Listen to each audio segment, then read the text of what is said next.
Hi, I'm Jana. Hi, I'm Rache. We want you to join us. We're going to live stream frequently asked questions in real estate. This is your opportunity to sit back, have a cup of coffee, and listen to two seasoned real estate agents talk to you a little bit about what's going on in real estate and answer some of our most frequently asked questions. We also want you to send us your questions because we want to make sure we're answering your questions after all. And welcome. Thank you for joining us, everyone. Our show shall begin now. Streaming from Retro Earth Studio and brought to you by Loyalty Gutter Services, keeping you dry in the Pacific Northwest. And welcome to Real Estate FAQs live stream on Facebook and YouTube with Rache Boston and Jana L. Schmidt. How are you, Rache?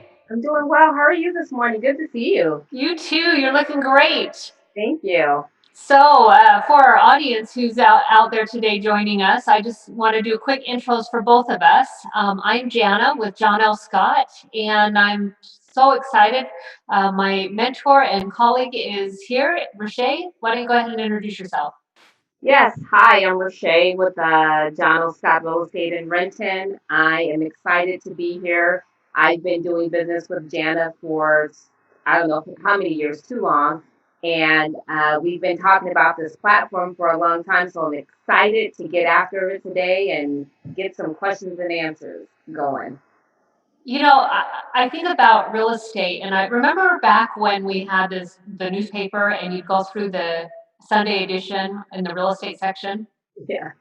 You know, that was what people did, and the younger generation especially doesn't have that anymore. So what I'm hoping is by doing a weekly FAQ with you, we can address these questions and help our people at least kind of have an idea of what the real estate world is like, and really help push that education out there so people know what they're getting into when they decide to buy or sell. Yeah, I think it will be fun. But, mentioning about a newspaper, I don't even know if some kids even know what a newspaper is today. Because if you show it to them, they're going to be like, huh? What is this? Because Yeah. the only news that they get is on their phones and with Facebook and IG. So it's great to have this platform because we'll be able to help them. Absolutely. So I think we should start with just kind of like letting everyone know what is going on with real estate in the age of COVID. Yeah. Um, so, I mean, I was on a vacation when all of this kind of went crazy. So you were in the thick of it right at the start. You've seen the progression. I I, remember yeah, I was in the thick of it. I came back and I was like, can I show a home? What are the rules? And so, why don't you fill us in a little bit there, Rache, with the rules of what it means when people view a home, and then maybe I'll help people understand what it's like when they put their home on the market, what that Yeah. looks like. Well, at first when COVID first hit, we kind of went through like doomsday in real estate, like, oh my God, our business is gone and we won't be able to do anything. And then within a couple of days, Jay Inslee came out and said, okay, these are the things that we're going to be able to do to, keep your business running in real estate. So we went from just two people in a home. You had to make an appointment. You needed to be masked. You needed to make sure that the home was sanitized and always make an appointment clearly to communicate with the listing agent and also the homeowner as well to know what the expectations were because each listing agent and seller have different expectations on how they want their home shown. So we only could do two at a time. As we progressed through COVID and we started to open back up a little bit, then we are now at, I think, stage 1.5 or 2, where now we're at 3 showings, 3 people per showing. So that's made it a little bit easy. At first, when it was only 2 people to a home, I had to figure out quickly as a listing agent how I was going to be able to get my listing shown and also make sure that we could get, if there's a family, if there's a husband and wife, what's the direction and how we get that done. So I moved through that very quickly and as a buyer's agent as well. So I would meet a couple at a home. I would make sure that I would get there. I would go through the house personally first so I would know exactly what's going on with the house so I can answer some questions. Then I would take the husband in. Then we would move through, come back out, take the wife in, would move through, and that's basically how we got how we got started with COVID and getting a home shown. And saying all that, I think it took a couple of weeks for agents to actually adapt to this new way of showing properties, but it's worked out well for everyone. I think the biggest change that we've seen is just basically no open houses to the public. Yeah, we've moved to that virtual environment for open houses. Um, I will tell you, I think it's real. I think one of the nice things is when you're working with a buyer is when you schedule showings, you can see when other people are showing. Yeah, And the benefit is now you can lock it down where before you might go to see a house and you've got to view this home with two other people seeing it at the same time. right. So now you get to at least reserve some time and have a moment to look at the home without 10 other people running around. I think that's a real benefit. Oh, it's a great benefit because most listing agents are allowing 30 minutes to an hour in between showings, so you really get a lot of time to go through the home and answer the questions, for the buyer because we might not be able to get back into that home once if we decide to make an offer. So the time allotment has been great. Yeah. So I know I was working with some clients here the other day, some buyer clients, and what we were doing is we were doing a video call just like this. Hmm. And I was going through all of the listings, and about 70% of them had a Matterport, which Yeah, is a 3D walkthrough. And so we were walking through the home together virtually, and that's exploded in our industry, the yeah, ability to do these virtual walkthroughs, which are pretty cool. yeah. And It's been exciting. doing them together, I could answer questions. So I would recommend to buyers out there if they have questions about different homes, we can do this virtually just like this and go through each and every home. And people are loving it. They're getting so much more information before they have to get in their car and spend that time driving from place to place. So that's been a real plus. Yeah, it's actually, I think, working through COVID has taught us all a little bit more of how to really work on our technology and how we can really still do business at home in front of our computers and be effective and be efficient. So it's actually been pretty good for me. And as you know, I'm not, the most techie person in the world. So it's actually been a good learning curve for me, and it's been pretty fun. Yeah, you do okay. Um, With your the help. But one of the things that I picked up from you, switching to what sellers can expect is we're putting together those. So when I got back to work, I said, Rache, what do I do? When I have somebody who wants to sell their home, how do I set this up? Mhm. And you told me about you put the little shoe booties with gloves Oh yeah, in a baggie, and that way when the people come through, they take those. They've got gloves on, shoe booties on. You got to wear a mask. That's governor's orders. Everyone wears a mask inside the home, yeah, and then they can take the shoe booties and gloves with them, so they're not leaving any debris behind in the home. So with the sellers, it helps. The gloves help people to more not touch their face and then touch surfaces. It's a reminder to be touch free as much as possible while you're in the home. yeah. And I think sellers have enjoyed that. That's made them feel more comfortable with getting their homes on the market. And so with all of those protocols that we've put in place, it has eased the seller's mind about saying, well, yeah, maybe we can do this, and maybe we can get our home on the market and feel safe at the same time. Yeah, it's been surprising. I thought coming back to it, I really thought that real estate would slow down, and it's kind of done the opposite. No, it's been gangbusters, which is So, great. yeah, it's well, we've got this lack of inventory, and Yeah. so what I try to help people really understand is never mind anything else. supply and demand. If you've got a lot of supply, as a seller, you're going to be competing with a lot of other folks and you're going to have to be competitive. If you don't have much supply, you're going to have a lot more leeway at the negotiating table.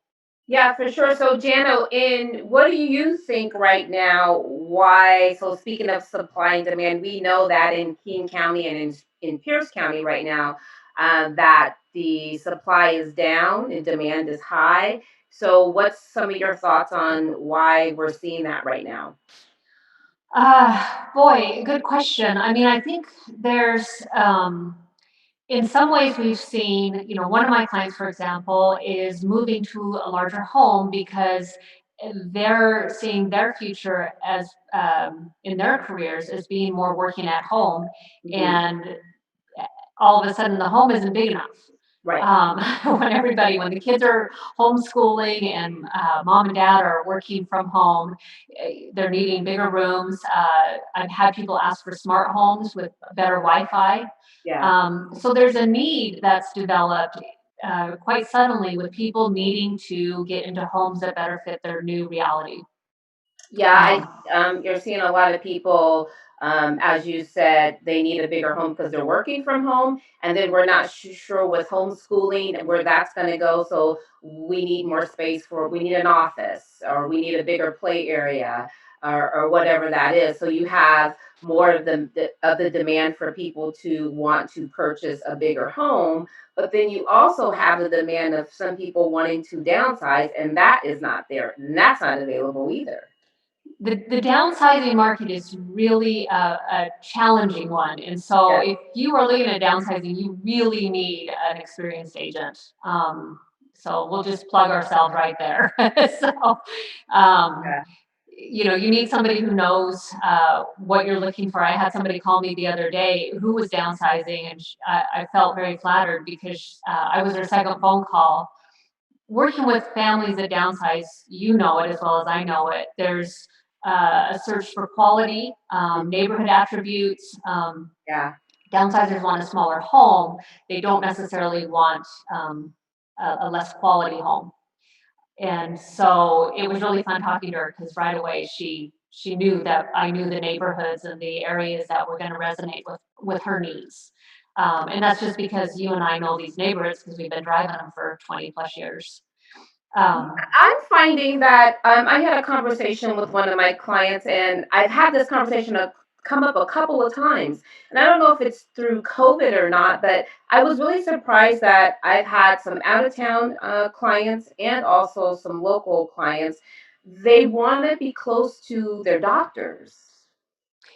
I've had that in the past, but I had a client once who absolutely refused to live in a certain hospital zone.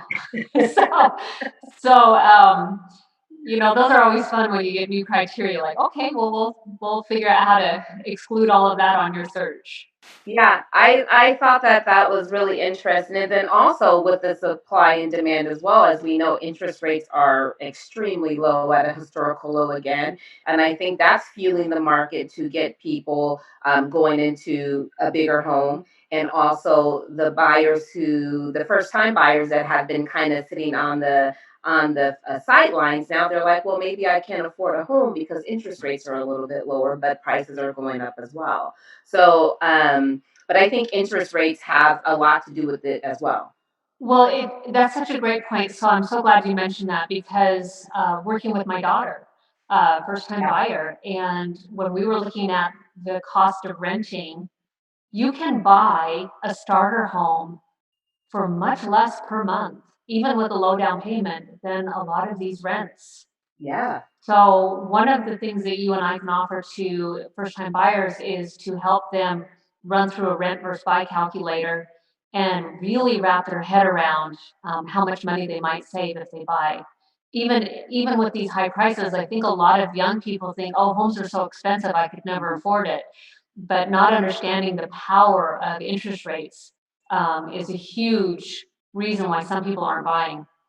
Yeah, the power of one, as we, always say, in our business and in our offices, the power of one, just bringing down that interest rate, just 1%, how huge of a difference that changes your mortgage payment. You could be looking at from maybe you were looking at a $2,200 mortgage payment, and if interest rates just adjusted down to 1%, so it went from 4% to 3%, you could be looking at, $1,500. You know, 10% more house. yeah, So yeah, that is, for the first time buyers or anyone out there who's struggling with should I rent or should I buy, we've got some great calculators and great tools to really walk you through that. So, it was shocking to me. I haven't rented for a long time. When I was looking at how much rent costs for a crummy one bedroom apartment, I about fell off my chair. So we don't oh, want to see you spend that money. it's amazing. I mean, I'm seeing one bedroom apartments even in the South King County area and Renton and Kent. I mean, $1,700 for one bedroom. Yeah. That's really it. And then if you move into Seattle proper, you're looking at upwards to $3,000 in some places just for a small one bedroom. And if you're paying that amount of money for rent, you definitely should be purchasing a home. Yeah. Well, and I love that. That is a great segue into our first question. So, what we're doing, what Rache and I are doing, is we're collecting your questions. So please, either direct message us your questions or type them below, and we'll answer your questions in our next weekly FAQ with Rache and Jana. Yeah, sure. So our first question, Michael asks, can I sell my home when there's a tenant inside the house? Well, it kind of depends on what's going on with the tenant, right? And what's going on with the lease agreement. So a couple of things that Jana and I will look at is the tenant looking to move out and will the property be vacant? Or second, we might have to come to terms with, is the tenant going to occupy the house through the listing period while the home is on the market for sale? And some of the red flags that we have to look at with that is regarding, will they make up their bed every day? Will they wash the dishes? Will they allow us to get in to show the property? So there's a lot of factors that go into talking with a homeowner and a seller that wants to sell their rental property, is because those are the things that could make or break you getting your home sold as a landlord, right? Yep, exactly. I find there's a lot of assumptions with tenant occupied homes. Mm-hmm. One of the things that I find a lot of people don't understand or don't recognize is that the lease agreement stays with the property even if you sell it. Yes. So if you have a tenant in your property and they're in a lease agreement for 12 months and you're only 6 months through that, if somebody were to buy that home, they have to honor that lease agreement. Right. So I think that's a real important question. If you have somebody that's renting for another 6 months, the target audience then becomes an investor. Right. And so then we have to look at, well, what would an investor pay for this home versus what would an end user pay for this home? And it might change the difference in what we recommend on pricing depending on the lease agreement.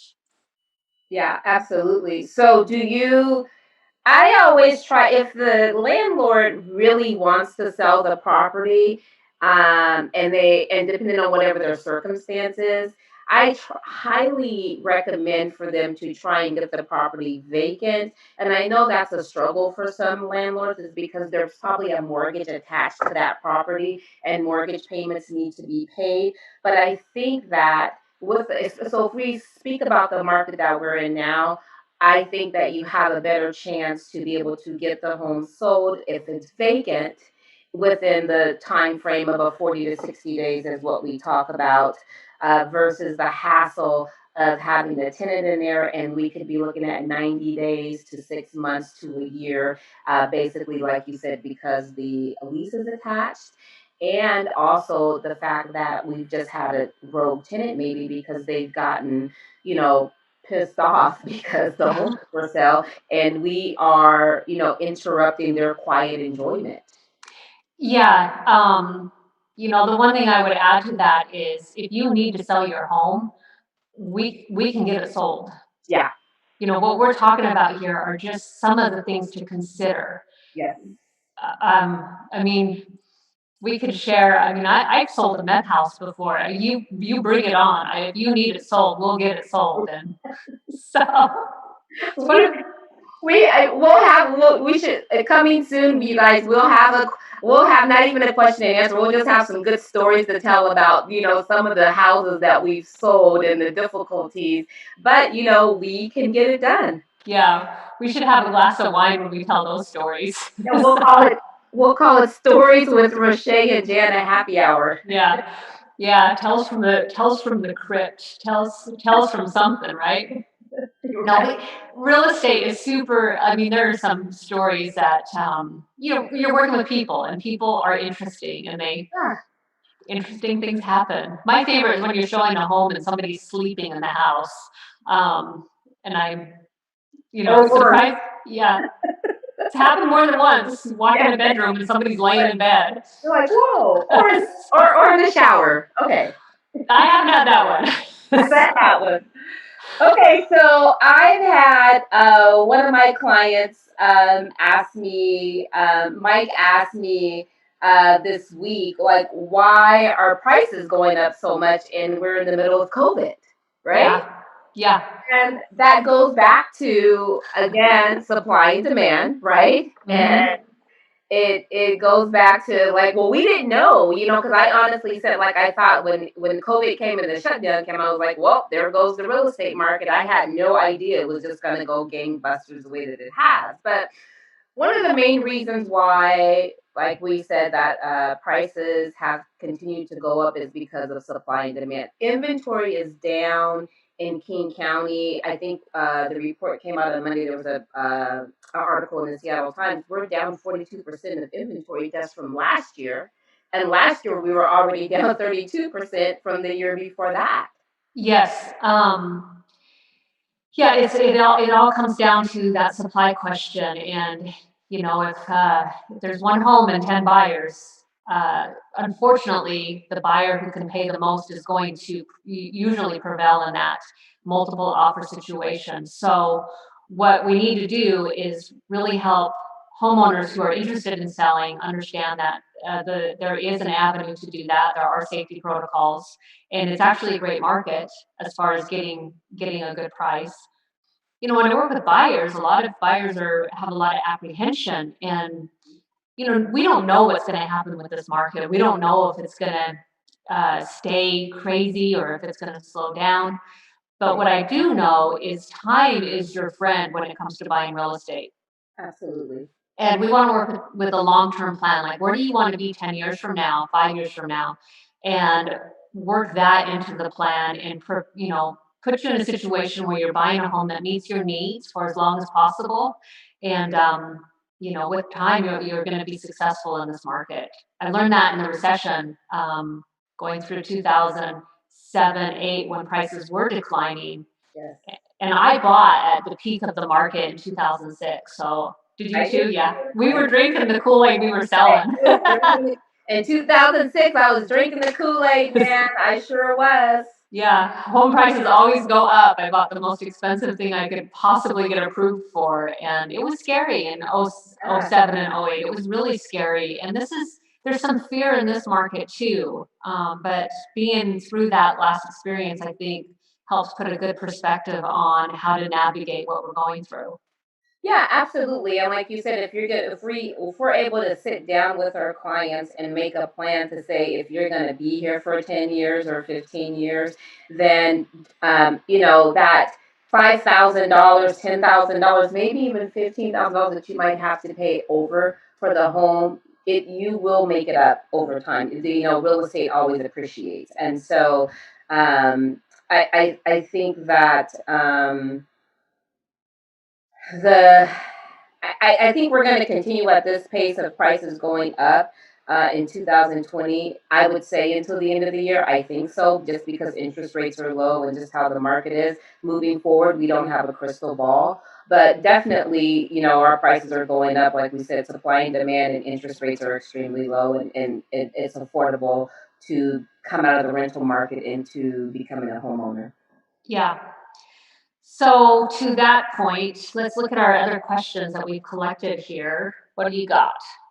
God, I had a couple more. So I had, oh, you know what? This is a good one. So people are asking right now, how long is it taking to get a home sold during COVID? Okay, so number one, not the quick answer is not very long. Right. So Yeah. True. what the slowdown in selling a home is more that we have to allow a bigger window for people to see a home. Prior to COVID, you could put the home on the market Friday, give it the weekend, 100 people could come through over the weekend, Right. and you could review the best offer on Monday. Because we have to limit the number of people in the home, we may have to provide a longer window to allow everybody to get a chance to see the home before we review offers. And Right. so that's really the only difference with COVID is that we need to slow down the process to accommodate the one-on-one appointments. But again, the benefit is that when you're looking at a home, you're not having to look at it with 10 other people in the house at the same time. Yeah, so so you're given a time frame. If I'm a seller and the seller comes in and says, "Hey, Jana, we want to we want to be down in New Mexico in September. Should we get our home on the market now? Is it going to take us 45 to 60 days? Like, how long is it going to take us? Because we would like to be out of here before winter hits." Well, the number one thing to say first is it's never too soon to talk to your real estate agent. Right. Because if we know that you're going to need to be moved in a year or 2 years, I'm throwing that way out there, we can help you start doing things to your home that might help you with the resale value. Right. Like if I'm working with somebody in the fall who wants to sell next spring, then we're looking at let's get some things done on the exterior of the home in the good weather so that when you put it on in the spring, you're not trying to do this in frosty cold weather. In your example, if somebody wanted to be sold in a few months, we definitely want to be talking to you today to make a plan. And part of this is different homes have different market times. So I just sold a luxury home in North Bend. When you are over median home price, you need to give yourself a little bit bigger window to sell your home. It could be up to 30 days. Right. It really depends on how high above median home price your category is. 30 days, is that the time that we've put the home on the market to the time that we receive an offer if we're above that medium list price, sales price? Great question. So we should assume 30 days in escrow, and then market time is house dependent. So it could be as short as a 40-day window, 10 days on market, 30 days in escrow. Yeah. Okay. It might be longer depending on the home. Mm-hmm.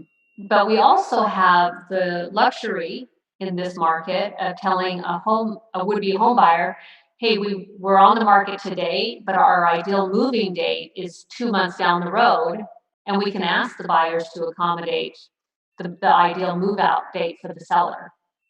Oh, okay. And would that be, and then also with that, with an ideal move out date, are we concerned? And now this is something that I'm adding on that my client didn't ask in this question is that can we get the home sold and then the seller can stay in the house for another week or two, which is what we would call a rent back? Would we recommend anything like that? Yes. So I had a client who reached out to me to help them purchase a home. They had just sold their home with another agent, and the other agent did not negotiate a rent back for them. Wow. Yeah, so they were told that don't worry, everything will be fine. Mm-hmm. And now they're in a situation where they have to move twice. So you need to have this in writing.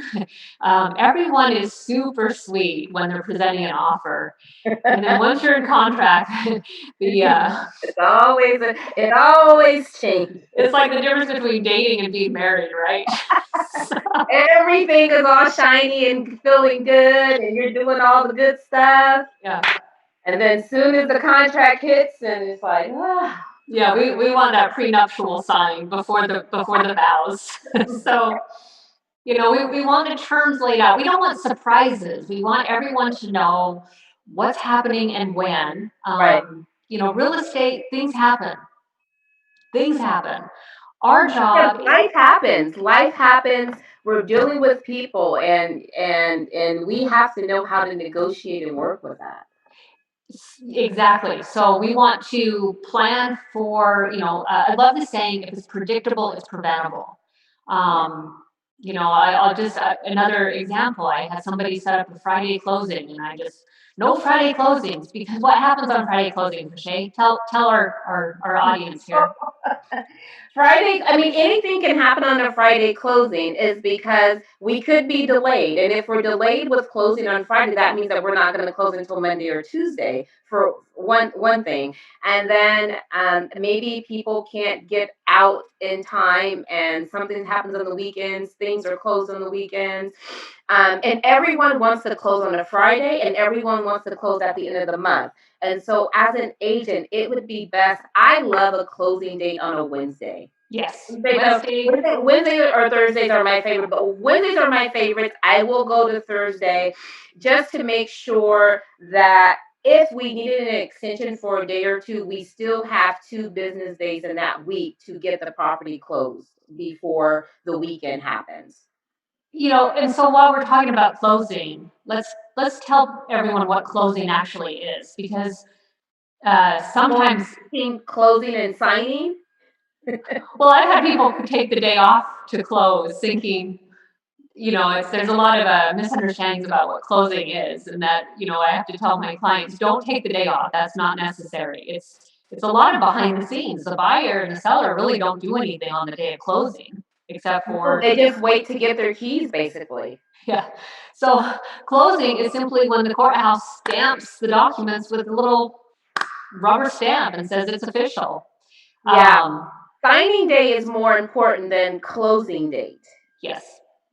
To make sure that you can schedule for signing, and I'm so grateful now with technology that we are having clients sign via Zoom cam.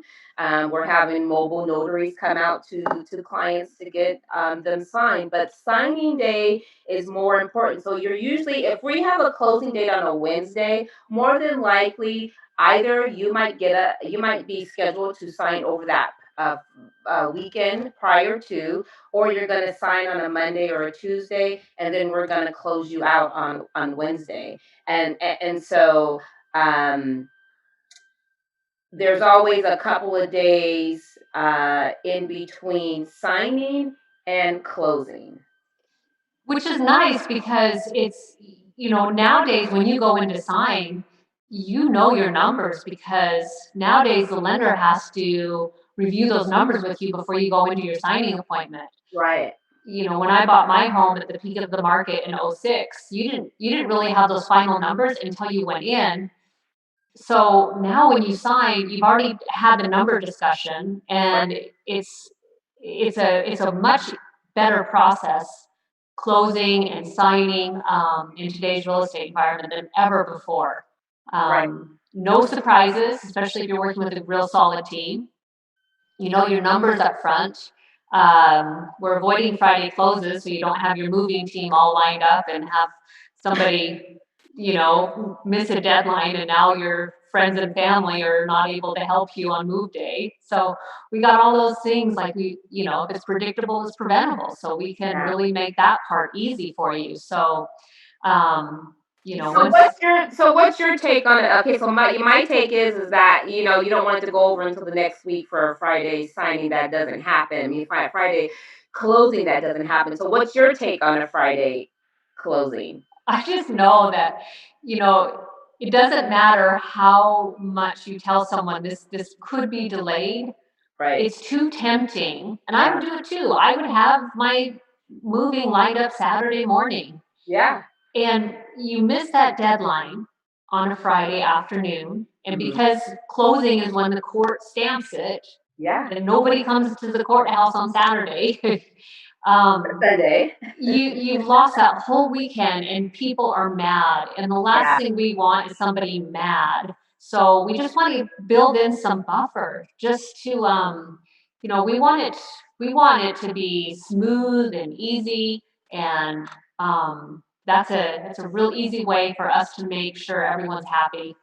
And anyway, we kind of diverged on the whole Friday closing thing, but there's one takeaway from this: never close a house on a Friday. Never close on Fridays. Close on Wednesday. Tell your agent you want to close on Wednesdays. Yeah. Okay, so I think we were talking before. You had a good question. You've had a couple of buyers ask you, how do I know how much I can afford? Yes, and that, we were talking about first-time buyers, and they're paying all this money for rent because they are assuming they can't afford a house payment. So Right. how do you help somebody understand what their housing budget might be? The first question is what number for a mortgage payment makes you feel physically ill? So And maybe stay away from that number. yeah, so we want to work down from there. Right. I've had people get approved for way more than they would ever want to spend. So sometimes there's two questions: what are you approved for, and what do you actually want to spend? And as your real estate agent should always be honoring that what do you want to spend number. Yes. So yes. So we want to know, what number are you comfortable with? So working from there, I was helping my son, and I created a debt to income spreadsheet. So what do I mean when I say debt to income? When a lender looks at giving you a loan, they look at three things, right? One is your ability to pay, which is your debt to income. Two is your willingness to pay, which is your credit history. Yeah. And then three is the collateral. So if the bank doesn't like the house, doesn't matter how good your credit or your income are, they're not going to loan on houses the bank doesn't want to loan on. Well, what do you mean by that? Well, the best example is a geodesic dome home. It's a mouthful. Yes. You know about that. I mean, No, explain that to the people. So anything atypical. A geodesic dome home is they were real popular in the 70s, and there's a few of them around. The reason the bank doesn't like them is because there are not comparables. There's so few that the bank cannot an appraiser cannot do a comparable analysis for the value, and in that void of information, that the bank says that's too high risk, so we're just not going to finance any geodesic dome homes. Anything atypical. I had a home years ago that down on Dash Point, one down on the water, and the way those lots are is they're stacked three up, and there's no parking at the top. It's a windy road that's beautiful drive, and these homes all get views of the sound. So people, who needs parking when you've got a view of the sound? But the bank wouldn't loan on it because it didn't have parking. It was atypical. Yeah. So when you have anything goofy, you really want to be talking to the lenders. So is this a conversation that you're going to have with the buyer when you're showing this home?